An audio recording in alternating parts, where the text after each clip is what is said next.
जा रहा है और भारत का वाहन बाजार आज की तारीख में क्या है, इस पे हम निगाह डालते हैं और किस तरह से वीडियो वॉल के जरिए हम आपको समझाने की अब कोशिश करते हैं कि भारत का जो वाहन बाजार है, जो ऑटोमोबाइल सेक्टर है, वो किस तरह से लगातार बढ़ता जा रहा है, उस पर निगाह डालते हैं। ये देखिए आपके सामने किस तरह से ऑटोमोबाइल सेक्टर और किस तरह से हम आपको अब बताते हैं कि ऑटोमोबाइल सेक्टर किस तरह से भारत का बढ़ता जा रहा है, इसमें वो कौन कौन से कंपोनेंट्स हैं।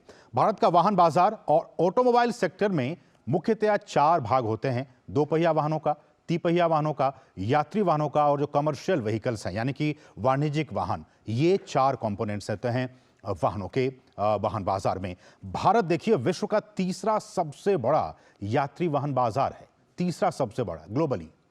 भारत दुनिया का दूसरा सबसे बड़ा 2 पहिया वाहन बाजार है, यानी कि यहां पे 2 पहिया वाहनों की खपत बहुत ज्यादा होती है। विश्व में दूसरे नंबर का बाजार है भारतीय बाजार।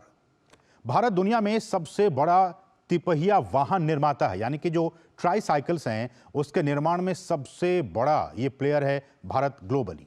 और भारत दुनिया में तीसरा सबसे बड़ा जो भारी ट्रक यानी कि जो वाणिज्यिक वाहन देखते हैं उसका भी तीसरा सबसे बड़ा निर्माता है। तो किस तरह से आप देख सकते हैं कि भारत में एक जो अपॉर्चुनिटी है इन तमाम चीज़ों की, वो कितने लार्ज स्केल पर है। भारत दुनिया में चौथा सबसे बड़ा यात्री वाहन निर्माता है। यात्री वाहनों के निर्माण में भी हमारा जो स्थान है वो चौथा है। आप इन आंकड़ों के जरिए समझने और जानने की कोशिश कीजिए। 151 बिलियन अमेरिकी डॉलर से भी अधिक का है, जी हां, 151 बिलियन अमेरिकी डॉलर से भी अधिक का बाजार है भारतीय मोटर वाहन उद्योग, आप समझ सकते हैं।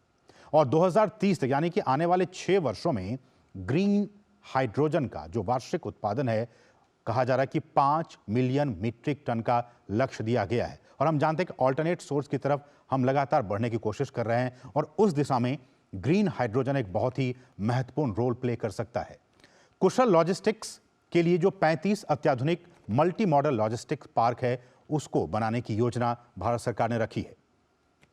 ऑटोमोबाइल और ऑटो जो उसके जो कंपोनेंट्स होते हैं, देखिए ये बहुत महत्वपूर्ण है। ऑटोमोबाइल कोई एक जगह ये सारे कंपोनेंट्स नहीं बनते, अलग अलग देश के अलग अलग क्षेत्रों में अलग अलग जगहों पर अलग अलग कंपोनेंट्स बनते हैं। और इसके लिए सरकार ने PLI स्कीम चला रखा है और उसके तहत 3.5 बिलियन अमेरिकी डॉलर की व्यवस्था की गई है कि आप आइए इसमें निवेश कीजिए और इसका फायदा उठाइए।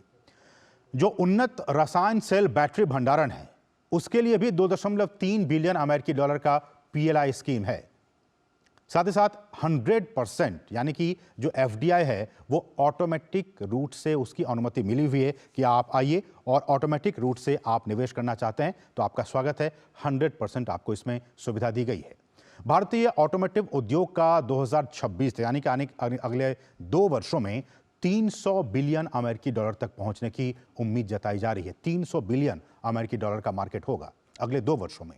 भारत सरकार और भारतीय ऑटोमोटिव उद्योग की ये जो एक पहल है ऑटोमोटिव मिशन योजना, इसकी भी शुरुआत 2016 से लेकर 2026 तक इसको की गई है और इसका भी सकारात्मक नतीजा जो है वो हमारे आपके सामने है, क्योंकि लगातार बाजार बढ़ता जा रहा है। सरकार का लक्ष्य है कि भारत को एक वैश्विक विनिर्माण केंद्र के तौर पर विकसित करना, ताकि जो मैन्युफैक्चरर्स हैं, जो निवेशक हैं, वो आएं और वैश्विक स्तर पर भारत का जो परचम है वो लहराएं। तो ये